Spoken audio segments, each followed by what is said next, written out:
मायका, जिस आंगन में बचपन गुजरा हो और हर कोनों में खट्टी मीठी यादों ने आपको बचपन से जवानी की दहलीज पर कदम रखते देखा हो, वो घर आपका अपना घर शादी होते ही मायके में बदल जाता है। जिस कमरे में आपने अपना पूरा वक्त गुजारा हो और आपके हर सपनों ने यहीं से तो उड़ान भरनी शुरू की थी, वो अब बदल गया है। शादी के बाद जब नैना पहली बार मायके आई तो उसका कमरा छोटी बहन नीति को मिल गया था और उसने पूरी तरह से उसको बदल दिया था।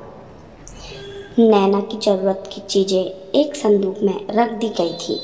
कहा तो नैना सोच कर आई थी कि वो अपने कमरे में चैन से सोएगी, लेकिन वो तो उसका रहा ही नहीं था। सभी लोग उसका विशेष ख्याल रख रहे थे।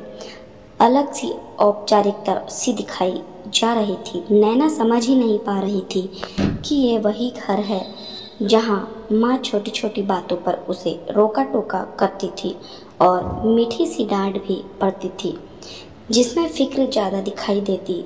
ये घर कब कैसे मायके में बदल गया, उससे ज़्यादा उसके पति के आवभगत में सब जुट पड़े थे।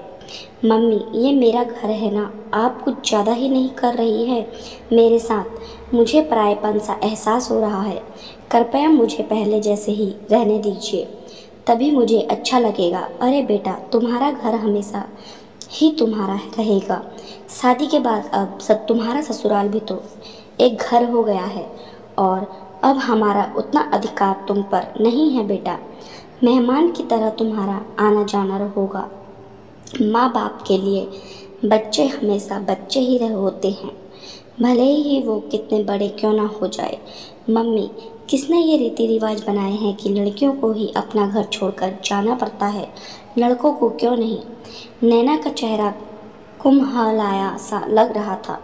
अचानक से जीवन में आए परिवर्तन को अपनाना इतना आसान नहीं होता है और सच मानिए तो कठिन तो होता है। और अपना सब कुछ छोड़कर दूसरे घर जाना, उनकी तरह ही अपने आप को ढालना, पर क्या कर सकते हैं, सदियों से चली आ रही परंपरा है। ये हम सभी को भी निभाना तो है बेटा। हम औरतों को ऊपर वाले ने ऐसे बनाकर भेजा है कि हम आसानी से लोगों में घुल मिल जाते हैं और हमें धैर्य और संयम दिया है। भगवान ने हम दो परिवारों के बीच की जो मजबूत कड़ी है, जो अपने रिश्तों को बखूबी निभाती है, ये हमारा दायित्व बनता है कि हम इन रिश्तों में खूबसूरत रंग भरें, क्योंकि हमारी पहचान से ही हमारे परिवार के संस्कार दिखाई देते हैं। ये दोनों घर तुम्हारे ही हैं, क्या फ़र्क पड़ता है कि ससुराल है या मायका? माँ, आप भी तो ऐसे ही सब कुछ छोड़कर आई होगी ना।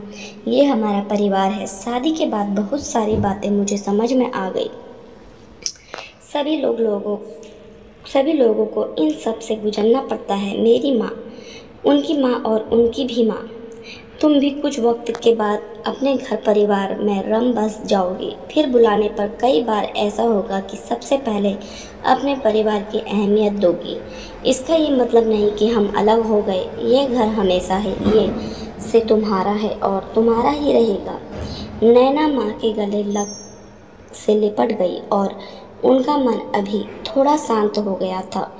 यही दस्तूर है जिंदगी का, सबको ही इसमें से गुजरना पड़ता है। आपको कहानी कैसे लगी कमेंट करके कमेंट बॉक्स में ज़रूर बताएं।